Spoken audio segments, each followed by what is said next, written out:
எப்போவுமே பாசிட்டிவ் மைண்டோட இருங்க சார், ஜெயிச்சிருவீங்க. ஒன்று நான் ஏற்கனவே சொன்னது தான், சார்லி சாப்ளின் இந்த உலகத்தோட மிகப்பெரிய நகைச்சுவை கலைஞர்.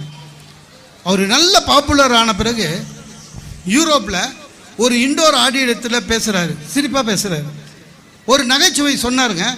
அங்கே எப்படின்னா யூரோப்லலாம் யூஎஸ்ஏலலாம் எப்படின்னா பேசி முடித்த உடனே எல்லாரும் எழுந்து நின்று கைத்தட்டுவாங்க, ஸ்டாண்டிங் ஓவேஷன். ஒருவேளை நல்ல பொன்மொழியோ ஜோக்கோ சொன்னாலும் எழுந்து நின்று கைத்தட்டுவாங்க. சாப்ளின் ஒரு ஜோக் சொன்னோடனே எல்லாம் எழுந்து நின்று கைத்தட்டிட்டு உட்கார்ந்தாங்க. சாப்ளின் என்ன பண்ணார் தெரியுமா? சொன்ன ஜோக்கியே 2வது வாட்டி சொன்னார். அப்போவே அதில் 50% எழுந்து கைத்தட்டிட்டு உட்கார்ந்தாங்க.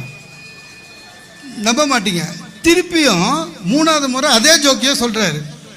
முதல் வரிசையில் இருந்த 10 பேர் எழுந்து நின்று உட்கார்றான்.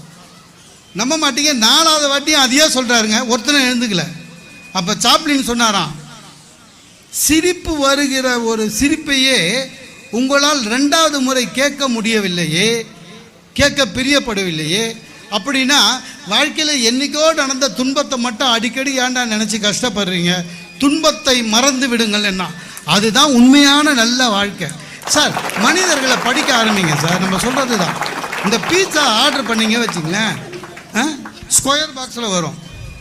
ஓப்பன் பண்ணிங்கன்னா பீட்சா ரவுண்டாக இருக்கும், எடுத்திங்கன்னா ட்ரையாங்கிளில் வரும். மனுஷங்களும் அப்படி தான் சார், பார்க்கும்போது ஒரு மாதிரி இருப்பான், பழகும்போது ஒரு மாதிரி இருப்பான், உண்மையிலேயே அவன் வேற மாதிரி இருப்பான்.